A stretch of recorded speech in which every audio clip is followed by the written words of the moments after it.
¿Aló? ¿Aló? ¿Escuchan?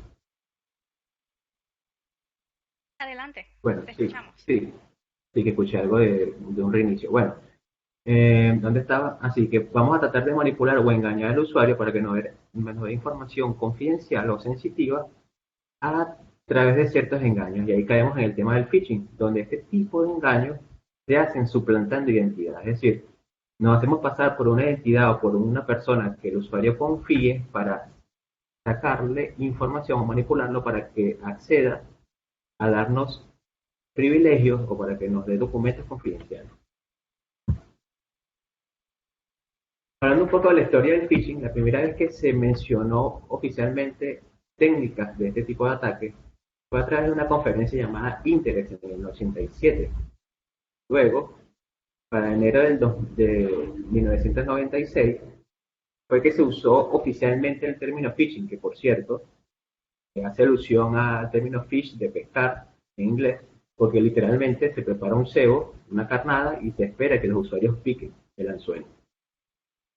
Ese término se usó en un portal de noticias llamado AOH, o perdón, AOGEL, como les comenté en el 96.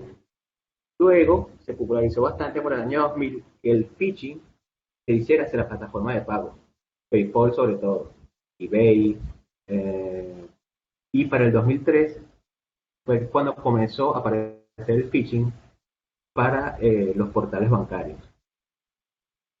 En el 2006 fue muy famoso porque se popularizó bastante el uso de los kits de phishing, que no es más que software llave en mano o un servicio llave en mano donde las personas que no tenían conocimiento de computación o de hacking tenían acceso a plataformas que te permitían realizar ese tipo de ataques. Luego, en el 2011, también fue famoso porque se empezaron a hacer hackeos a personajes del gobierno estadounidense, de Corea del Sur, de algunos países de Alemania. Se le atribuían estos ataques a hackers chinos. Durante toda esa década, bueno, fue en incremento el ataque de phishing a medida que el Internet iba llegando a más personas. Cada vez eran más las personas que eran víctimas de este tipo de ataques. Y para el 2017 fue curioso porque la plataforma de Google y Facebook, las compañías, fueron víctimas de phishing, donde tuvo un impacto de $100 millones y el engaño era dirigido hacia el departamento de contabilidad de Google y el de Facebook, engañándolos para que hicieran pagos a falsos proveedores. Para estos últimos 2 años, según cifra de Karpesky, el impacto del phishing no ha sido menor. Por ejemplo, solamente la herramienta que ellos tienen de anti-phishing ayudó a neutralizar más de 137 millones de intentos de llevar a los usuarios a páginas fraudulentas. Según Microsoft, este año, para el primer cuarto, ellos detectaron 225.000 intentos en promedio diarios de phishing, siendo el 14 de febrero el día con más detecciones con 480.000 intentos. Cabe destacar que las fechas especiales, como por ejemplo finales de fútbol, lanzamiento del nuevo iPhone, entre otros, son los días donde más se ve actividad de este tipo. Hablando un poco de los tipos de phishing, tenemos el phishing tradicional, que es el que por lo general que todos conocen, normalmente está vinculado a una copia de un sitio que el usuario confía, la página pública de un gobierno o la banca en línea de una entidad financiera o de una cuenta de PayPal, Apple, y se dirige masivamente a usuarios. Este tipo de ataques por lo general se detectan fácilmente porque te puede llegar un correo, no sé, de Apple y tú utilizas Android, o te puede llegar un correo de una entidad bancaria que tú ni siquiera tienes cuenta. El detalle aquí, que aunque sea relativamente fácil de detectar, digo relativamente porque cada vez se hacen más sofisticados, el atacante apuesta a cómo es masivo, que aunque sea el 1% de las personas que le llega el correo, que sean víctimas, para él es ganancia, pues si envías 7, 8, 10 millones de correos, que el 1% caiga un poquito menos del 1% ya representa 1 millón o un poquito menos de 1 millón de personas eh, dando información sensitiva. Tenemos otra variante de los phishing, que es lo que son basados en malware, que igualmente se suplanta una identidad, obviamente, pero no se busca que el usuario navegue hacia un sitio malicioso, sino que instale o descargue un archivo con malware, para luego posteriormente exfiltrar información o enviar información del equipo que está infectado o darle acceso al atacante a través de una puerta trasera. Aquí vemos algunos ejemplos del phishing tradicional. Es un correo enviado a un usuario indicándole de BVA, el banco BVA, indicándole que se fueron resueltas algunas operaciones por 2.178 euros y que puede ver los detalles en el link que aparece en el recuadro rojo. Aquí lo que buscaba el atacante era que el usuario navegara a un portal bastante parecido al del BVA y otorgara sus credenciales de acceso. También tenemos ejemplos donde se hacen pasar por un amigo, incluso a veces se busca tener la libreta de direcciones de la víctima para hacerse pasar por uno de sus contactos y le dice, hola, ¿te acuerdas de esta foto? Si pasamos el mouse por el link, ustedes ven, no sé si lo podrán ver con claridad, pero por eso lo copié aquí, que el link apunta a un dominio llamado sites.net.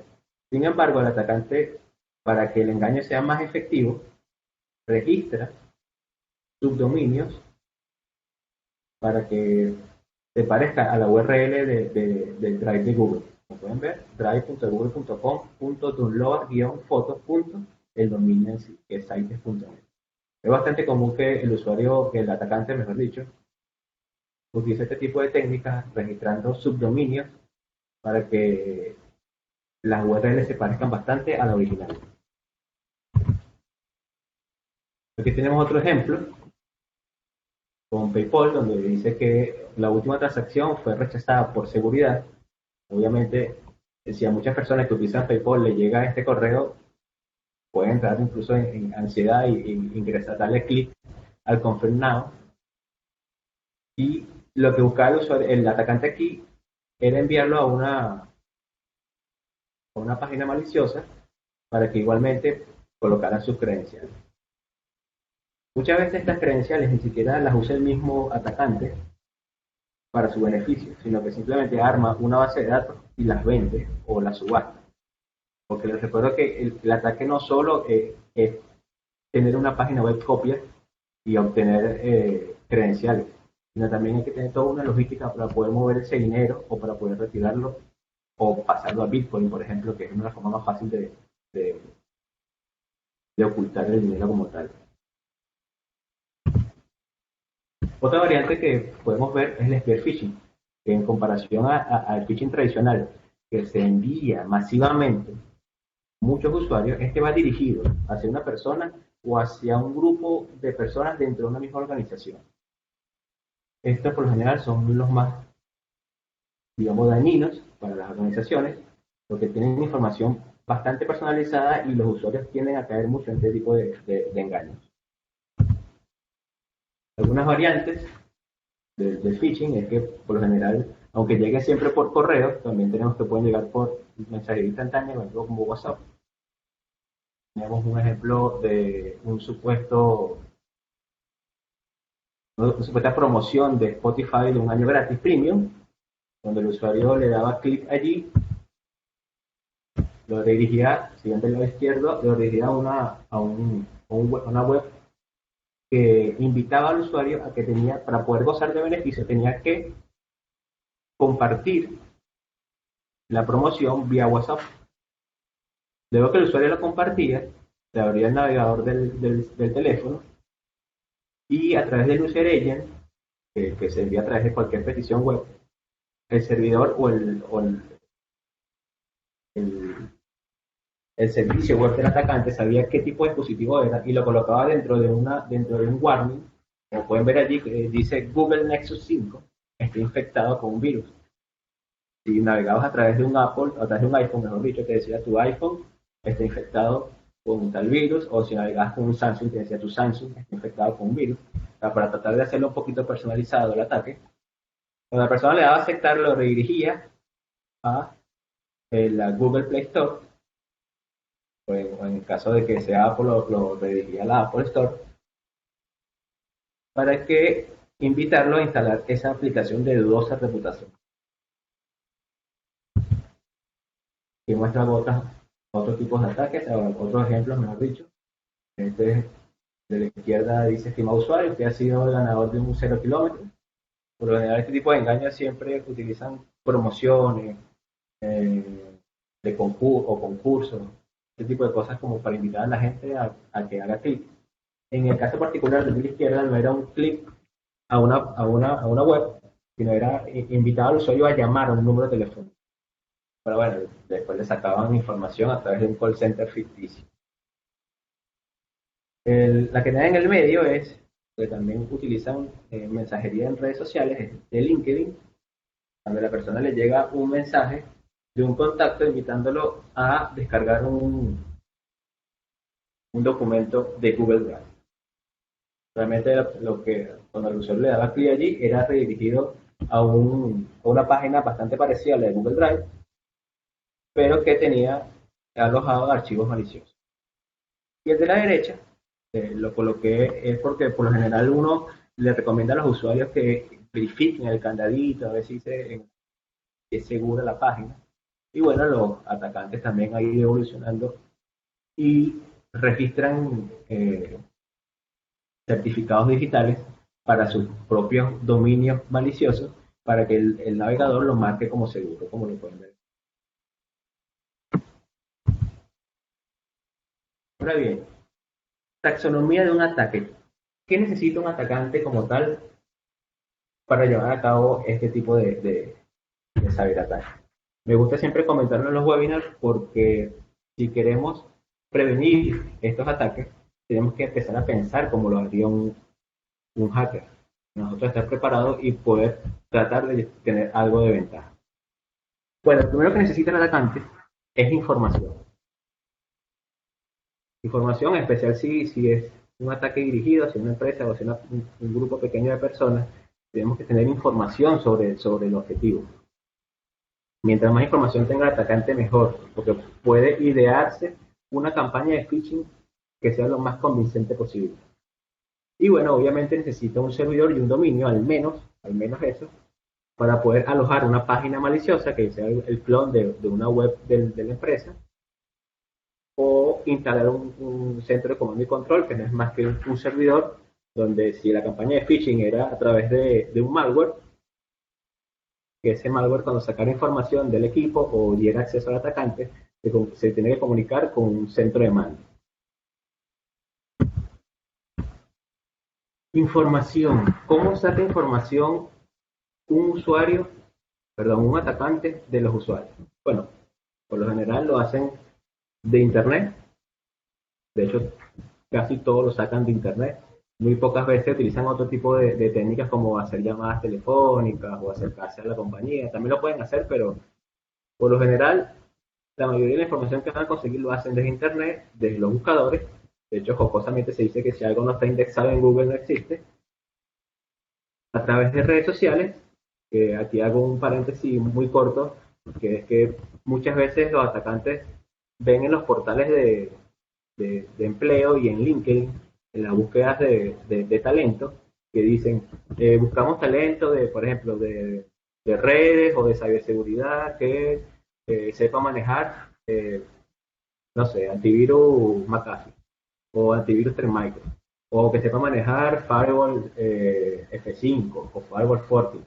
Eso ya le da una idea al atacante de con qué tipo de tecnología tiene que enfrentarse al momento de inyectar un malware o al momento de hacer el ataque. ¿Cómo buscan estos atacantes información de Google? Lo hacen a través de los Google Doors, que no es más que operadores de búsqueda de Google, que sirven para buscar información que normalmente no se ve cuando hacemos una búsqueda sencilla. Ahorita en unos minutos vamos a ver cómo se hace. El otro, también puede, si no lo quieren hacer de manera manual, por decirlo así, hay herramientas que se facilitan ese tipo de búsquedas, como es The Harvester, una herramienta hecha en Python y que viene ya incorporada en Kali Linux, que es una de las distribuciones de seguridad mayormente utilizadas, que te permite hacer este tipo de búsqueda de manera automática. Y no solo busca en Google, puedes buscar en Bing, en LinkedIn, en Twitter. Y así, este tipo de herramientas que es de Harvester, tenemos Maltego, que también busca en redes sociales, tenemos Recon NG, que busca una amplia cantidad de páginas como Chodan, Sensi, un montón de páginas que tienen información, no nada más de usuarios, sino también de las tecnologías que utilizan las empresas. Está Metagufil, que te permite buscar en los metadatos de los archivos que están subidos a Internet. Les recuerdo que los metadatos no es más que los datos de los datos.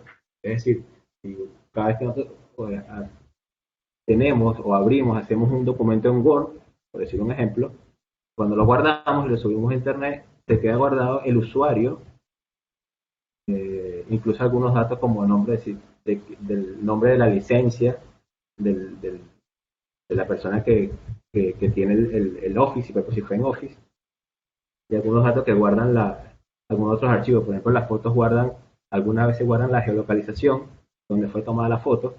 Y bueno, con herramientas como Metagufil puedes obtener ese tipo de datos. Punterayo también hace lo mismo que de Harvester, pero es online, bastante sencilla de usar, ahorita lo vamos a ver. Y hay un directorio muy famoso de herramientas de este tipo que se llama OSINT Framework, que le permite tanto a los atacantes como a los profesionales de ciberseguridad buscar información que está libre en Internet, que está publicada en Internet, sobre los diferentes objetivos. Ahora, si me permiten un minuto mientras que comparto la otra pantalla, para empezar a hacer algunas demostraciones. Y, okay. Bueno, lo primero que habíamos visto es los Google Docs, que como les dije son operadores de búsqueda. Existen muchos operadores de búsqueda. Por ejemplo, si nosotros ponemos cualquier página, ¿no? www.google.com, no aparece, esto es una búsqueda sencilla, bueno, aparecen las que son primero las que son los anuncios. Dentro de Google siempre está el título de la página, que es este, está la URL y parte del body, o parte del cuerpo de la página que se indexó. Entonces, vamos a hacer búsqueda un poquito más compleja. Por ejemplo, si yo digo, búscame que en el texto de la página, de la que yo tengo ya una búsqueda que yo había hecho antes, y en el texto de la página existe @bbva.com. ¿Esto para qué? Para encontrar direcciones web. Google me va a mostrar todas las páginas que él tiene indexadas con @bbva.com. Por ejemplo, esta. Más adelante, a ver si existen, puedo encontrar algunos correos de personas como tal. Aquí hay uno de certificado de cybersecurity, estudio, bueno, que es un dominio.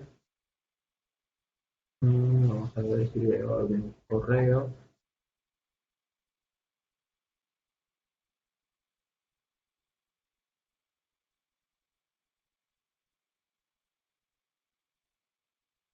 También, por ejemplo, que hay uno, franciscojavier.marquez.grani@va.com. ¿De qué le sirve a un atacante tener el correo o uno o un par de correos de la institución? Pero, porque son correos a los cuales le puedes enviar el phishing. Y segundo, porque te permite ver cuál es el patrón que utiliza la empresa para abrir los buzones de correos. Ya yo con esto puedo inferir que en algunos casos, de repente en la mayoría, el banco BBVA utiliza nombre y nombre punto apellido, punto otro apellido. Ahora vamos a buscar otro a ver si coincide. Google pregunta si no soy un robot, no soy un robot.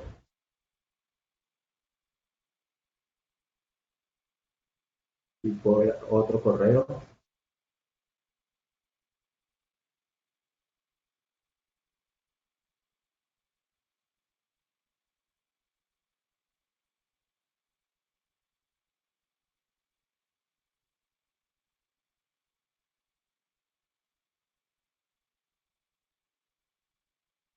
Te ponemos genérico, te respondemos, todo, lo de la banca móvil. Bueno, no veo ningún otro por este Google Doc. Sin embargo, podemos inferir que utilizan nombre punto apellido o los dos nombres punto los dos apellidos si tiene los dos nombres y los dos apellidos. Entonces, si me dispondría a hacer un ataque al banco BBVA, puedo buscar luego en LinkedIn las personas que trabajen allí y por el nombre y apellido que tienen en LinkedIn puedo entonces inferir cuáles son sus correos y así obtener una lista de posibles víctimas al cual enviarle el engaño. Otros tipos de Google Docs está, por ejemplo, aquí tengo ya uno, Entitled Index of y el sitio cloudland.com. Si le quitamos cloudland.com y le ponemos password.txt,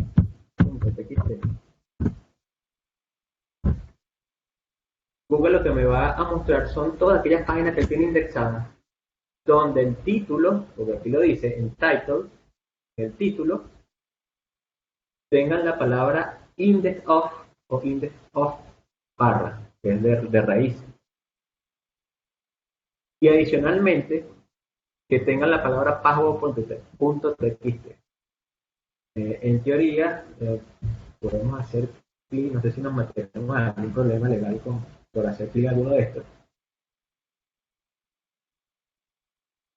Decimos clic en uno de estos, lo que muestra es el servidor web está indexando archivos por donde está password.txt. Le damos allí, deberían estar algunos passwords.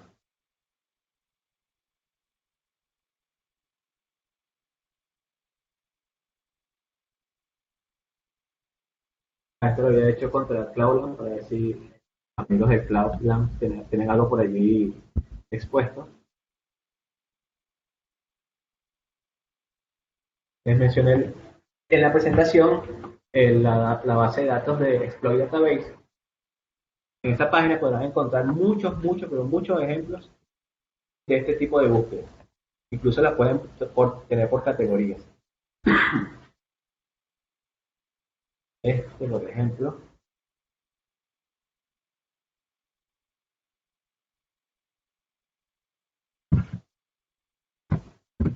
en lo que estamos buscando es páginas que tengan archivos XLS, es decir, de Excel, y que tengan la palabra nómina por algún lado.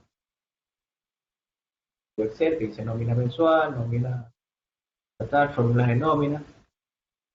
El atacante también puede buscar información del objetivo colocando de repente la palabra PDF de nómina. Confidencial.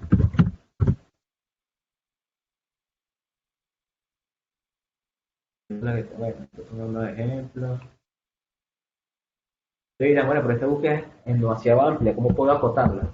Bueno, lo vimos hace un segundo, podemos acotarla al sitio que queremos atacar con el operador site, que va a acotar la búsqueda a el dominio que queremos ver. No tengo nada contra el BVA, ojo, solamente para propósitos educativos. Y después para algunos archivos PDF que ellos tienen colgados en sus distintas webs y que tienen la palabra confidencial dentro de ese archivo. Si nos queremos meter con este tipo de búsqueda, que vamos a hacer un poquito más fácil, tenemos herramientas como les mencioné, la de Hunter, hunter.io. Con esta herramienta podemos poner .com,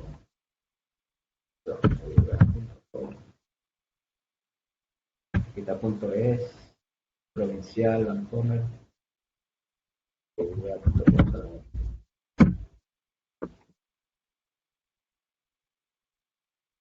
Te va a mostrar los correos que él pudo encontrar en los diferentes motores de búsqueda. Incluso ya te dice cuál es el patrón. No estaba tan alejado de la realidad. Es el primero, que es el nombre, punto apellido. Y pueden ver algunos correos. cristinamatres@com, herlo@com. Puede ser, todavía lo ponen en Blur, porque lo que buscan es que te crees una cuenta. Básicamente pueden crearse la cuenta y obtener este tipo de lista.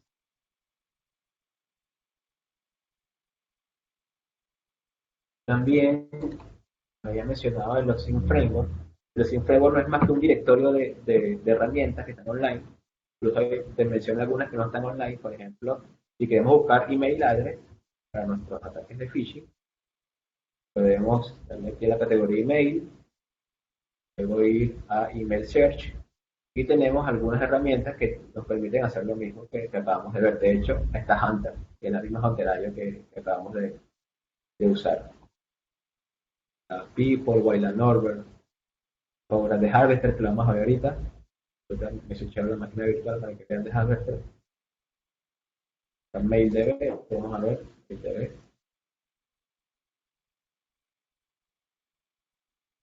Aquí pues, te permite primero que crees una cuenta gratuita. Lo vamos a hacer ahorita por tiempo. También pueden, hay información sobre IP address, IP address, de imagen, de video, números telefónicos. Realmente hay muchas herramientas que le pueden servir a un atacante para atacar la mayor cantidad de información posible de una empresa.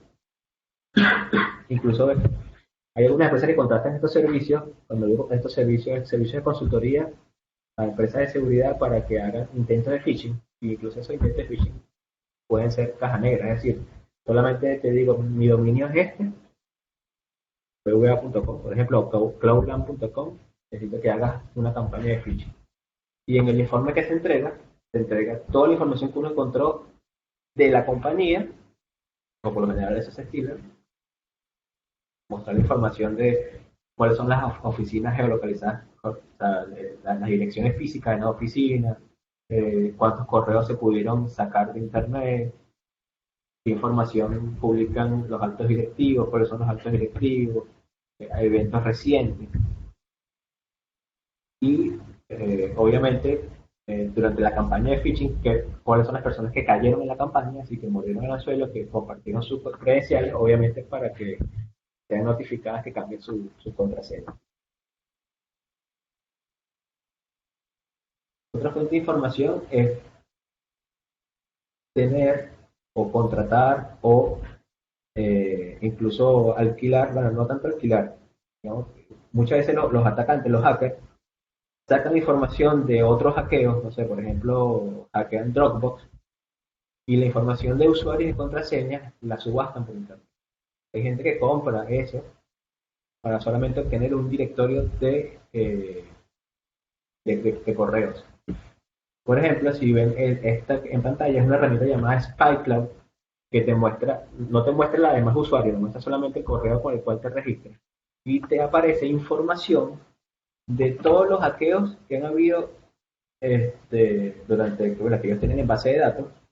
Aquí aparece desde el 2016 y en los puntos que ven allí son las veces que mi correo, manuelroldán80@gmail.com, fue exfiltrado o aparece en esas bases de datos de esos hackeos. ¿Sabes? En el modo, en B2B User Business, son unas exfiltraciones de algunas bases de datos. De hecho, lo podemos ver aquí. En esos hackeos, por ejemplo, han sacado 9 de mi username, mi correo, el título del breach, que es de a quién hackearon o quién publicó la base de datos, el username, el 80, o yo por lo general uso Catirex, correo, y bueno, aquí no lo voy a dar, pero está la clave incluso de la contraseña que pudieron sacar. Hay gente que utiliza este tipo de base de datos para obtener correos, en especial los que son de compañías, por eso que es vital recalcarle a los usuarios que no utilicen los correos de las compañías para darse de alta en este tipo en cualquier otra cosa que no sea de la empresa. Hay gente que utiliza su correo de la compañía para darse de alta en Dropbox o para darse de alta en, no sé, en plataformas de redes sociales. Es necesario recalcarles que no hagan eso por este tipo de cosas. Porque si a esa empresa tercera le hacen un hackeo, posiblemente el usuario y la contraseña que utilizaron salga públicamente en algún momento de la historia.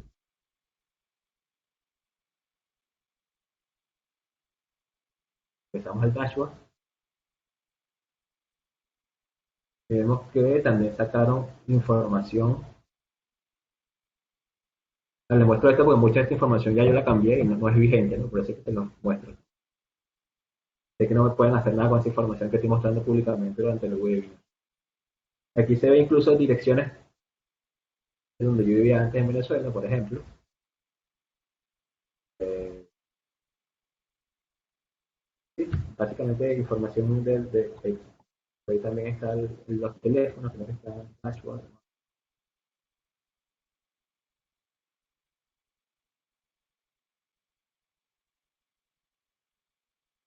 los telefónicos,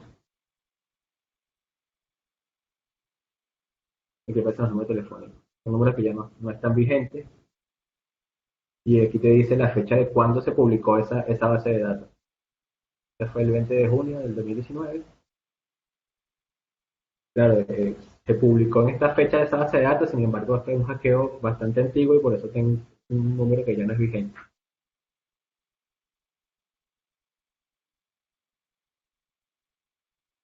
Volviendo otra vez a la de Google Hacking, vamos a ver si vemos algo interesante. Les comenté que esta base de datos indexa también por categorías. Si vamos a eh, contenido bastante jugoso, nos va a mostrar ejemplos de cosas que podemos hacer. Por ejemplo, miren bueno, este el de nómina, ya lo habíamos hecho. Eh, PayPal Log, para ver el log de PayPal. Hay páginas web que indexan el log de PayPal cuando la transacción fue exitosa y ese log puede traer información interesante. No va a traer la tarjeta de crédito ni nada por el estilo, pero sí puede traer alguna información que pueda servir al usuario, al atacante, mejor dicho. Este,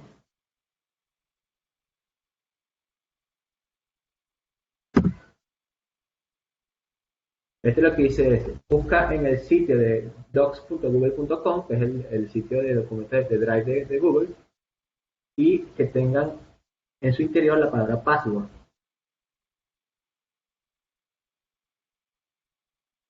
Y bueno, trae algunas informaciones. Y lo interesante de esto, o la idea de esto, es que ustedes primero lo utilicen para tratar de encontrar información de las empresas para las cuales ustedes trabajan, o ustedes mismos, de manera personal, a ver qué tanto hay indexado en Google de ustedes,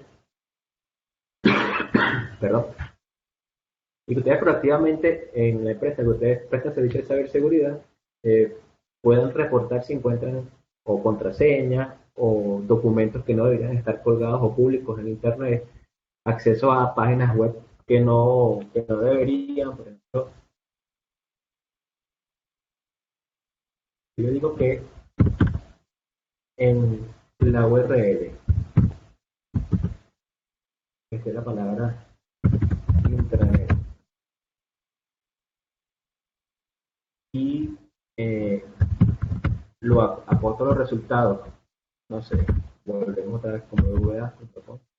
Espero que no sea alguien del banco viendo esto. Con esto, el atacante puede ver cuál es la intranet. Acá, esta es una página estática que dice un error. Como esto.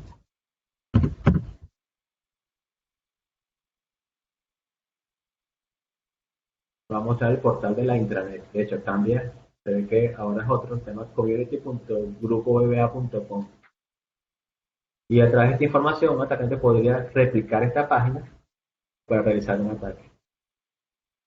En mi experiencia personal, los ataques que más han dado efecto son cuando clonas este tipo en la intranet y envías una información haciéndote pasar por el área de recursos humanos con un concurso. Recuerdo uno con el mundial pasado, hicimos un supuesto concurso para unas entradas a un partido de fútbol y casi que la mitad de la compañía cayó en el phishing. Pues además le pusimos que solamente había pocos lugares, que los primeros que se registraran, y bueno, todo el mundo se abalanzó a dejar su contraseña. Bien, permítanme unos segundos para cambiar de pantalla en las máquinas virtuales para mostrarles otro.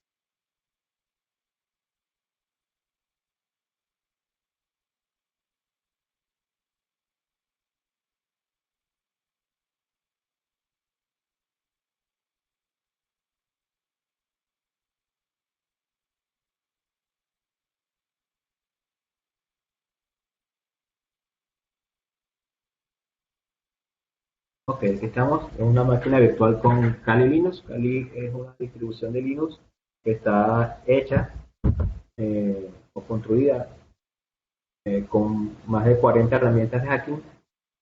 La que vamos a utilizar hoy es la que ya les había comentado de Harvester. Si le damos solamente Enter, nos va a mostrar algunos ejemplos de uso y las opciones que tiene para usarlo.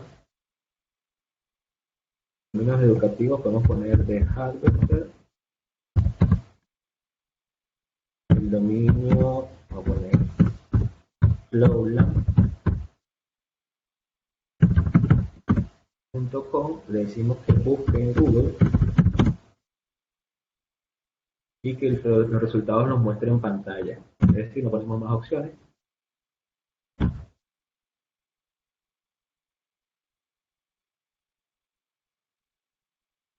Y ahí empieza a hacer la misma búsqueda que hicimos nosotros manualmente por un Google Doc, lo hace a través de la API de Google de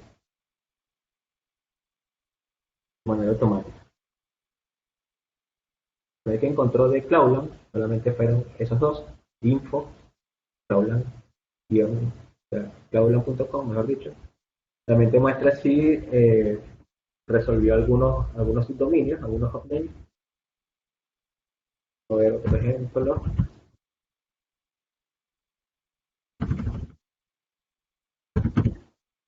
a poner, ya que insistimos con BWA, vamos a seguir con el ejemplo.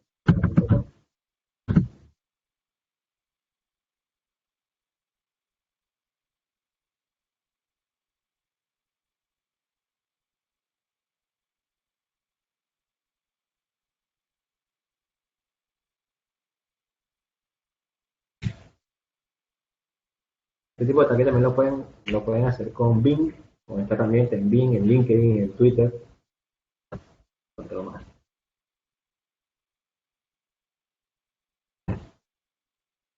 Pero unos correos, lo mismo que habíamos visto de certificado .cybersecurity.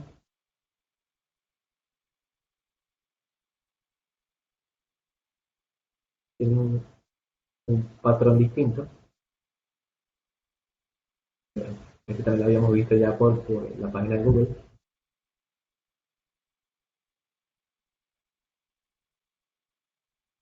Y también algunos subdominios con sus respectivas direcciones IP.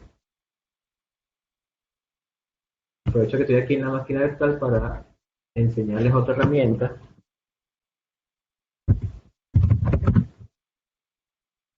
que es SecToolkit.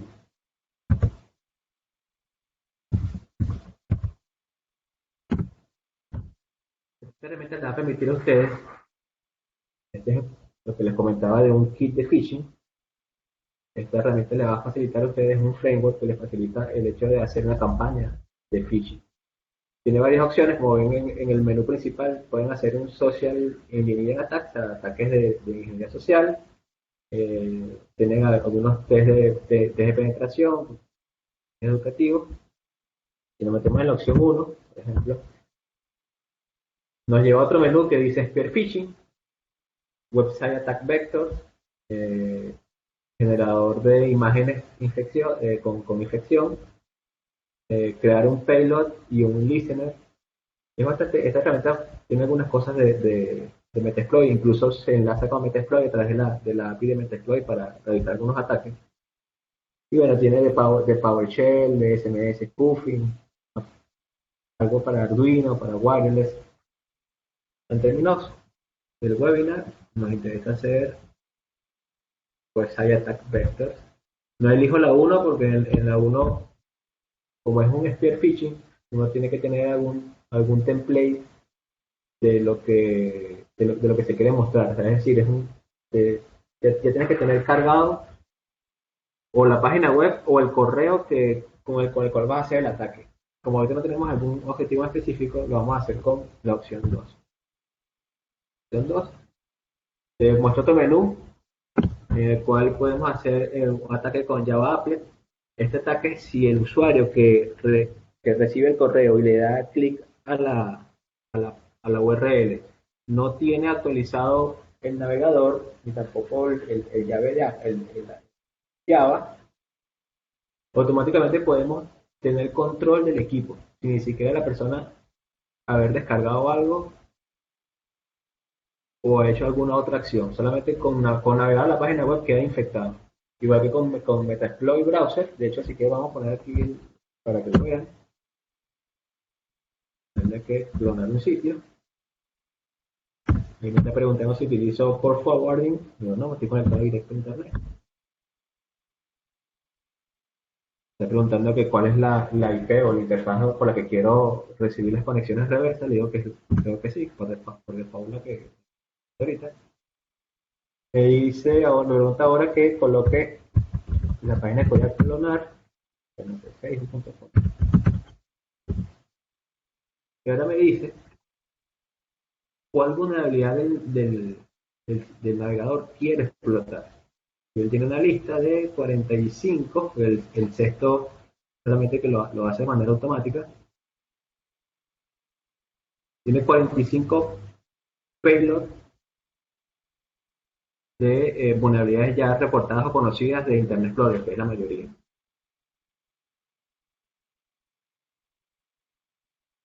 De este menú porque no vamos a hacer ese tipo de ataques en este momento. Vamos otra vez a phishing. Lo que les voy a mostrar es cómo hacer, cómo recolectar credenciales, que es la opción 3. No tengo un template de una web específica, sino quiero que él clone el site, luego 2. Me va a preguntar lo mismo, que si cuál es la IP que voy a utilizar para las conexiones. Y me pregunta nuevamente una página.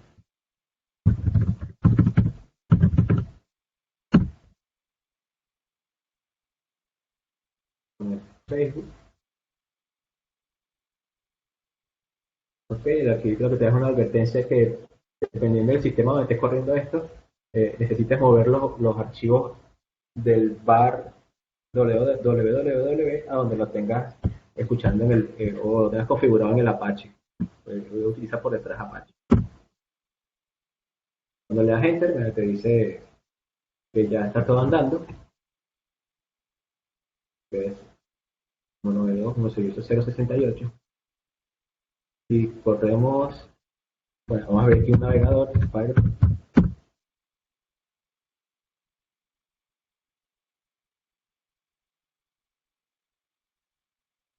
Puedo poner localhost, pero para que lo vean mejor, 068, que es la IP que dice que está escuchando. Como ven, él crea una página bastante parecida a la que está actualmente en Facebook. Y colocamos aquí el correo, cloudplan.com.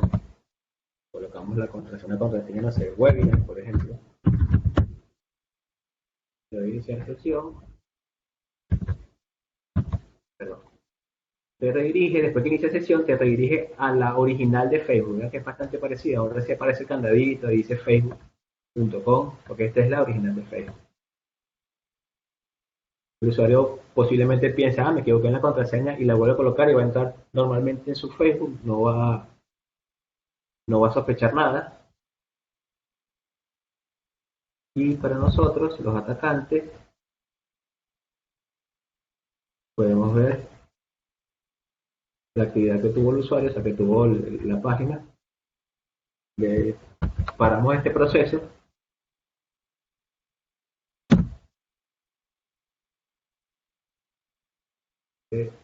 ¿Dónde lo guardo? Lo guardo en barra root.set, reportes, aquí están. Y tengo abiertas las carpetas .set, los reportes. Podemos agarrar el que es HTML para verlo mejor.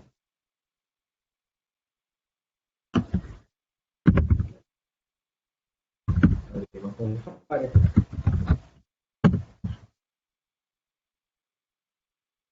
Que muestra un reporte, y aquí te dice la interacción. Seguimos bajando. Realmente todo lo que ven aquí es lo que envió la página o lo que recibe la página como parámetro.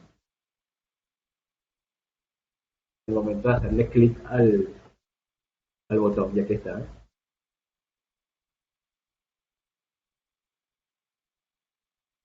Usuario y la contraseña.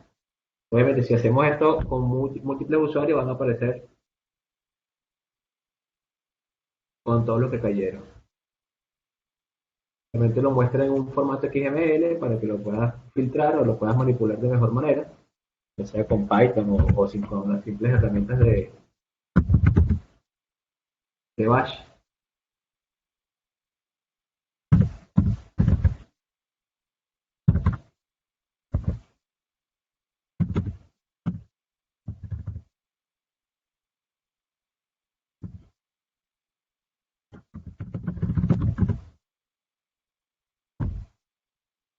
Pues si tenemos un archivo muy grande, podemos filtrarlo con grep, que lo usaré las contraseñas. Les muestro esta herramienta básicamente porque siempre es buena idea, ustedes como personal de ciberseguridad, que si no pueden contratar una empresa que le haga pruebas de phishing, que le haga campañas de phishing, ustedes mismos pueden montar una infraestructura bastante pequeña, bastante sencilla, para hacer este tipo de ataques. Solamente colocan una máquina con Linux o con Kali. Si no es Kali y quieren utilizar otra distribución, utilizan cualquiera que ustedes quieran de Linux, le instalan Set Toolkit, está disponible en GitHub. Luego que la instalan, le ponen un DNS con un nombre parecido a la intranet de ustedes o la página que ustedes quieran hacer la campaña de phishing, un nombre parecido para que las personas no coloquen una IP, sino coloquen o vean la dirección del navegador, vean que es una página de la empresa. Y bueno, y pueden hacer este tipo de pruebas ustedes mismos en su compañía. Siguiendo con la presentación, vamos a ver, denme un segundo mientras que cambio a la presentación.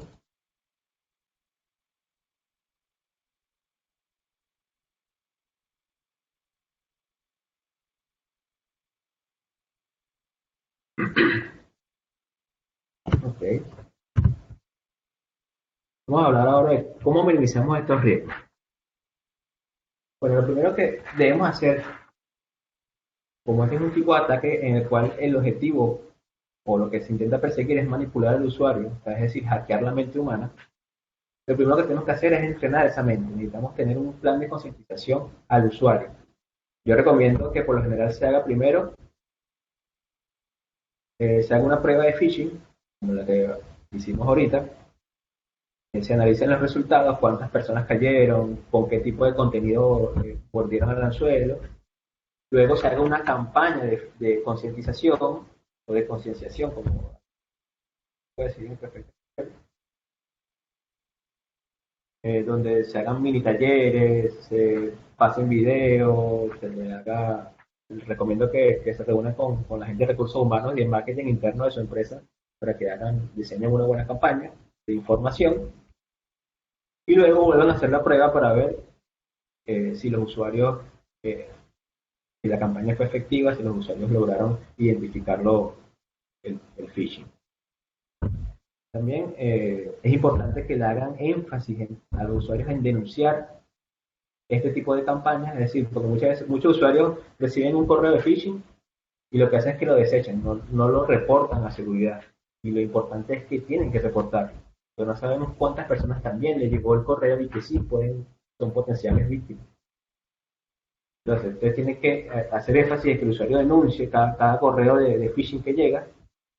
Eh, Incluso he visto empresas que incentivan con un premio, no necesariamente monetario, pero si algún tipo de reconocimiento o algo a aquellas personas que protegieron la empresa, o aquellas personas que lograron identificar phishing de manera adecuada.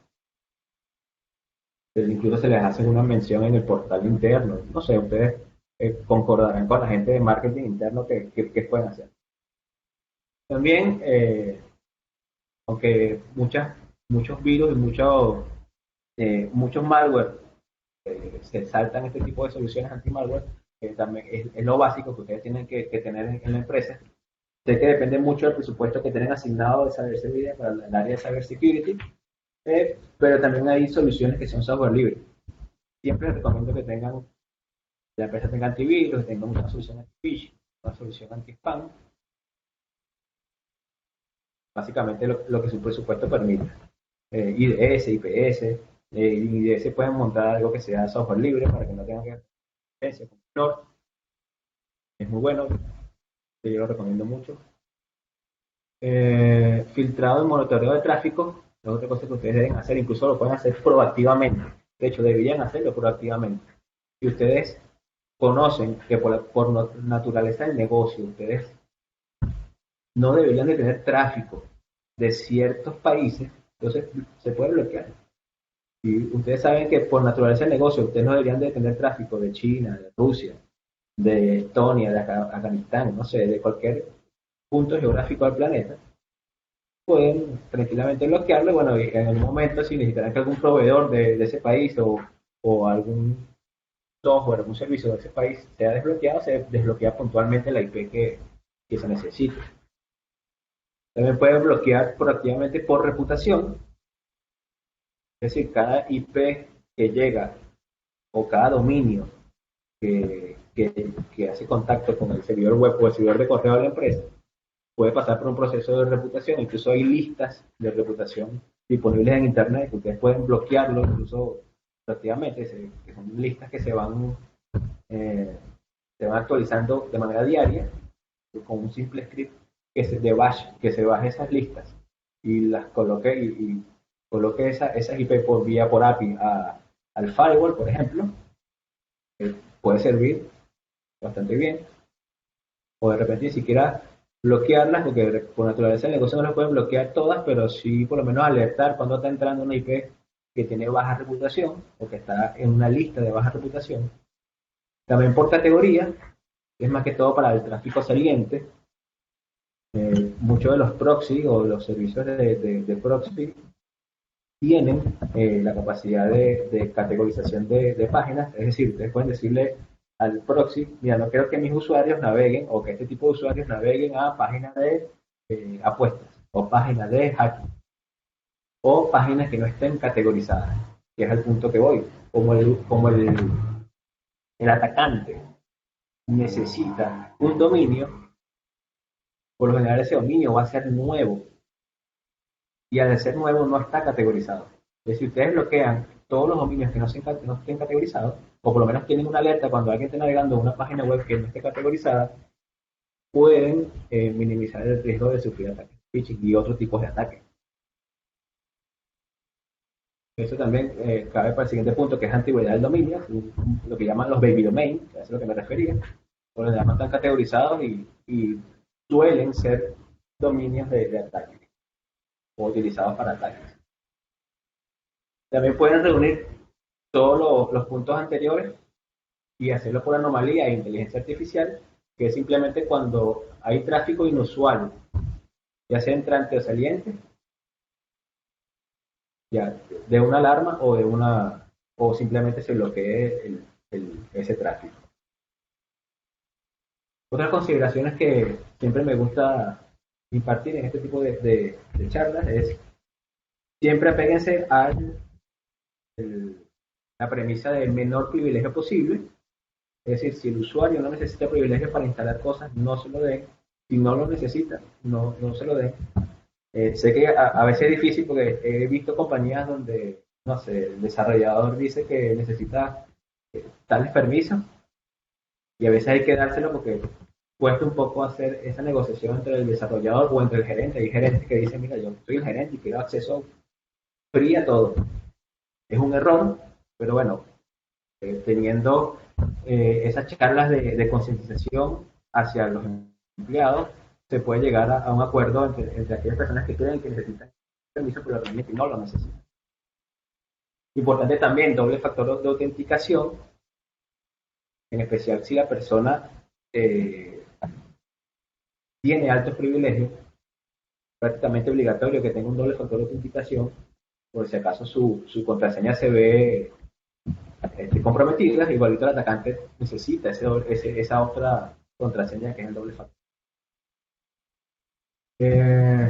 Bueno, actualización constante.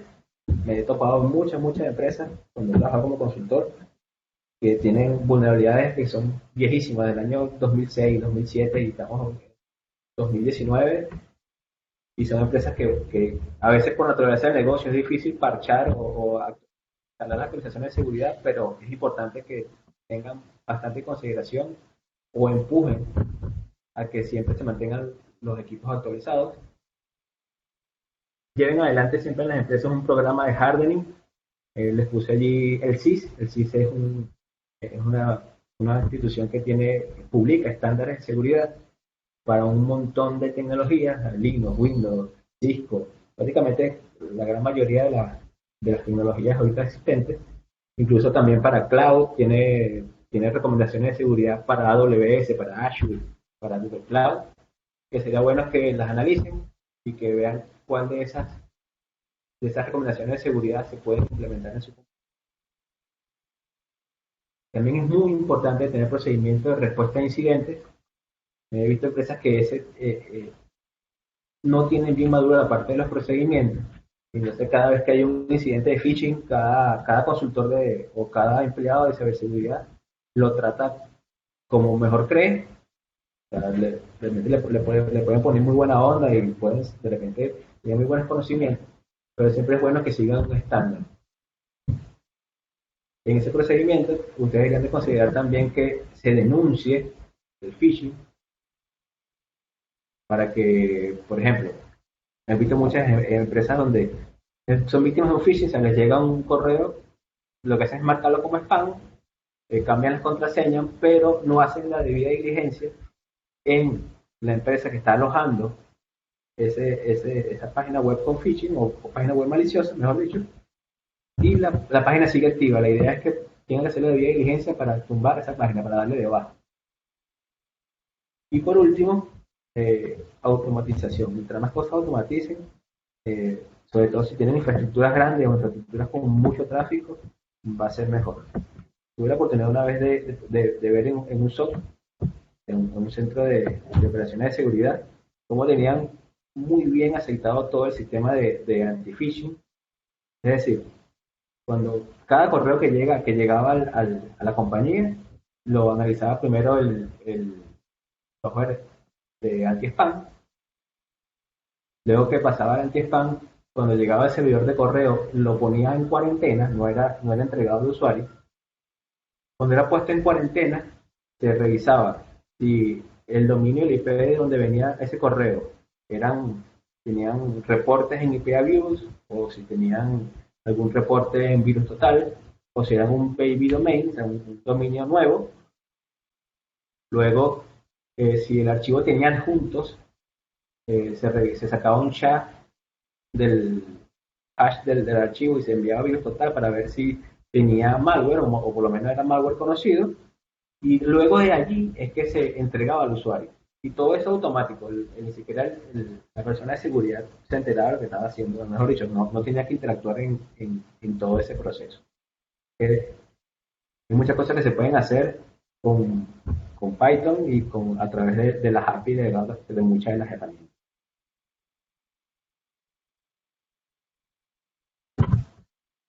Y bueno, muchas gracias por su participación.